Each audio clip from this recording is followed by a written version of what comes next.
Everybody wants to buy in the hot suburb, the suburb that's all over the news, where the cafes are packed and the auctions are going nuts. But here's the problem. By the time you hear about a hotspot, you've usually missed the boat. You're paying peak pricing. Smart investors don't buy the hotspot. They buy the ripple. The ripple effect is one of the most reliable data trends in Australian property. It works like this. When a blue chip suburb becomes too expensive, buyers don't just give up and move to the desert. They simply move one suburb over. They sacrifice the postcode bragging rights to get a bigger block of land for $150,000 less. Eventually, that demand drives up the prices in the cheaper suburb until the gap closes. That, ladies and gentlemen, is where your equity is made. I'm Sean Singh, this is PropSpotter, and today we're looking outside the big East Coast capitals. I've scanned across Sydney, Hobart, and Adelaide to find 3 prime examples of the ripple effect happening right now. These are 3 suburbs sitting right next to booming markets that are still undervalued. Let's look at the data, shall we?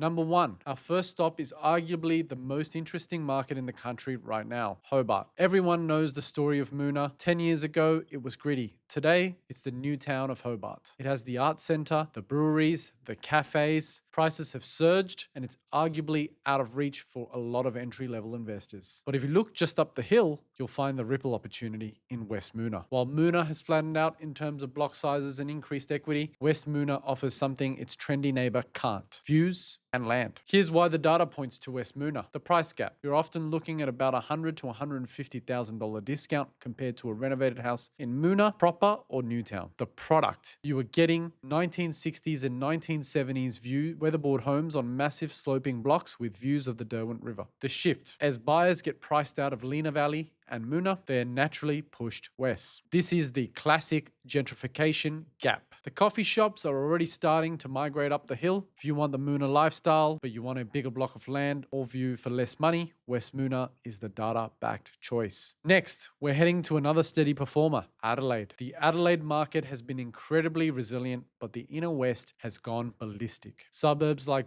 Bowden, Brompton, and Croydon are now serious money. Croydon, with its Queen Street cafe scene, is effectively a blue chip suburb now. So where do the cool kids go when they can't afford Croydon? They go next door to Kilkenny. Kilkenny is the textbook definition of the next suburb over strategy. Why? 1, proximity. It shares the same train line and the same arterial roads as the expensive suburb. You're only 10 minutes from the CBD. 2, character. Kilkenny is full of character homes and industrial chic warehouses. It has that gritty, cool factor that gentrifies rapidly. 3, the zone is currently undergoing a massive shift from industrial commercial use to residential desirability. We are seeing a massive discrepancy in price per square meter between Croydon and Kilkenny, yet they are literally separated by a handful of streets. Investors who bought in Brompton 5 years ago made a fortune. The data suggests Kilkenny is on that exact same trajectory right now. Finally, we land in the most expensive market of them all, Sydney. Finding value in Sydney is tough. You usually have to drive 50 kilometers to the west of the CBD, but there is a ripple opportunity in the St. George area, just 14 k's from the CBD. We're looking at Bexley. Here is the dynamic. To the east, you have Rockdale and Banksia. To the north, you have Arncliffe. These suburbs all have train stations. Sydney buyers pay a massive premium, sometimes 10 to 20% extra, just to be able to walk to the train. Bexley sits in the middle of all of this infrastructure, but it doesn't have a train station. Because of that, it is historically traded at a discount compared to its neighbors. But here is why the ripple is hitting Bexley hard right now. Value for money. Because you aren't paying for the station, you get 1, better streets. Bexley is known for its wider tree-lined streets and grander Federation-style homes compared to the high-density zones of Rockdale. Number 2, the shift. Post-COVID, people are commuting less. Walking to the train station every single day isn't the number 1 priority anymore. Living in a bigger house with a backyard sure as hell is. Buyers are looking at Rockdale and saying, why pay $2 million